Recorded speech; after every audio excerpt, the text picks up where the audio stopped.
Hello everybody, welcome to the Jesus Driven YouTube channel.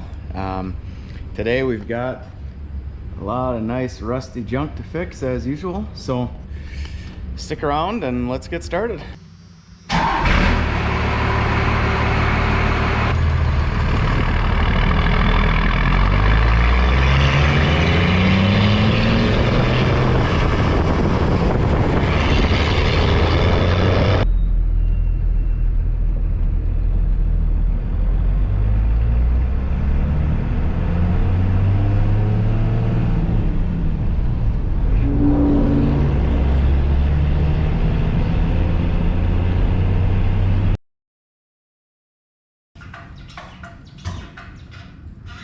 So a lot of you are probably wondering, why are they starting to make YouTube videos over at Jesus Driven?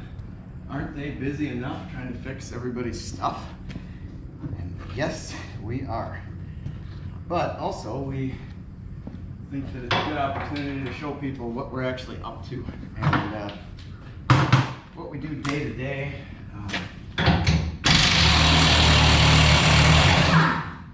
So you know what we're up to day to day. How to,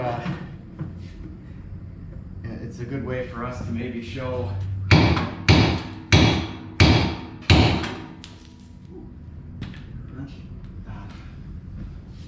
a good way for us to show what we're up to day to day, but also a good opportunity to share some stories with you.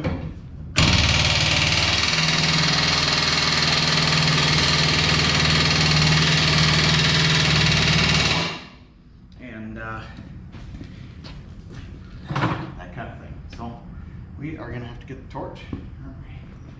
A little hammering, and then I guess I can get back to my train of thought here, right? Easily distracted. My wife calls me a squirrel sometimes, and I have to say, she's not wrong. Isn't it funny how wives are always right? Funny, irritating. Use whatever word you like, I guess. What I wanted to share with you guys is a story.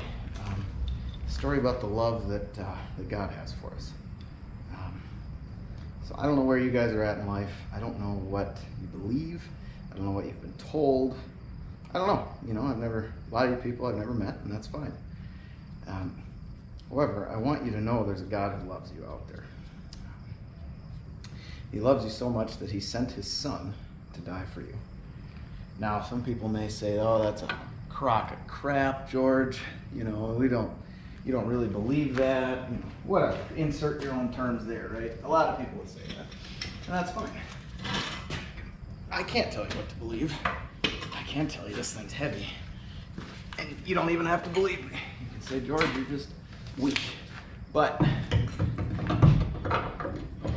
I'll share a story. Alright, this is where things get a little messier when you're actually cutting up the torch because, well, you'll see. It's a little messier. There's a woman who tells her bishop, and you can, you know, or pastor, whatever you'd like to call him, that she has visions of Jesus.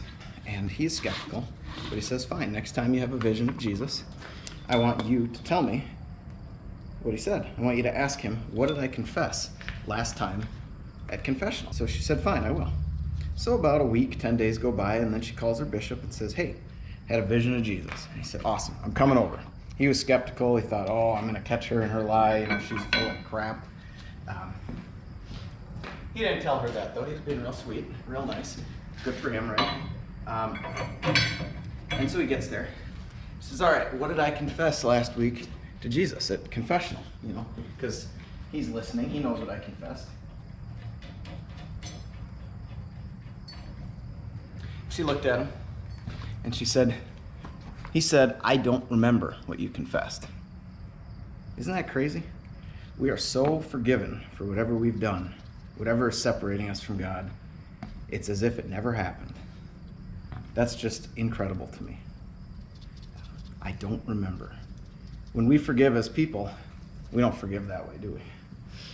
We say we forgive, but we don't forget.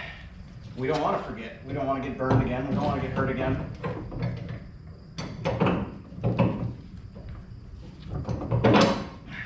So we say we forgive, but we don't really forgive.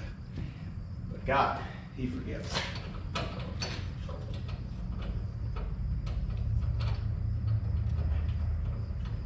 You know that we struggle with this so much, right? Because as people, we don't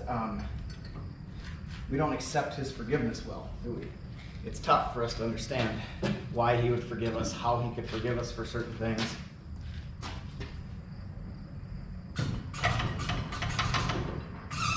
It doesn't make sense to us, right? We're people.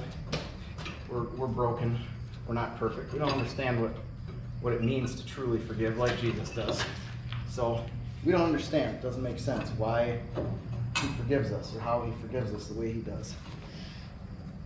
Well, when we fail to see that His grace is enough, we're actually diminishing what the gospel is. The gospel is Jesus coming, sacrificing Himself for us. And that's it. It doesn't say He sacrificed Himself for us, and then you have to do this, this, and this. He just wants to know you. He wants you to accept His grace, and that's it. There's nothing that you can do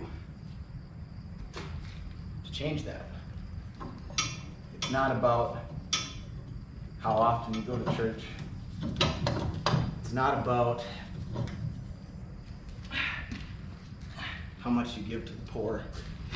It's about, do you believe? And that's it. Hey everybody, just want to talk about this sign that we have hanging in the shop. So the sign says, "The tomb is empty, act like it." And I just wanted to share a little bit about what that means and kind of why I have it on the shop wall. So basically, what I mean when I say the tomb is empty, act like it, I'm not saying you need to behave yourself or do this or do that. What I'm saying is Christ is risen. The tomb that He laid in is empty, and so we should be living our lives and acting as if that's true. We are saved by the grace of God and His sacrifice through Jesus. And so get out and get excited about it, because that is a big, big deal. So the tomb is empty, act like it. Anyway, sorry about all the rambling. I've got a lot of work to do in terms of getting good at this talking to a camera thing, clearly, but the important thing to take away from this is there's a God who loves you. All right, she's getting there. I suppose that's enough rambling for one day, right?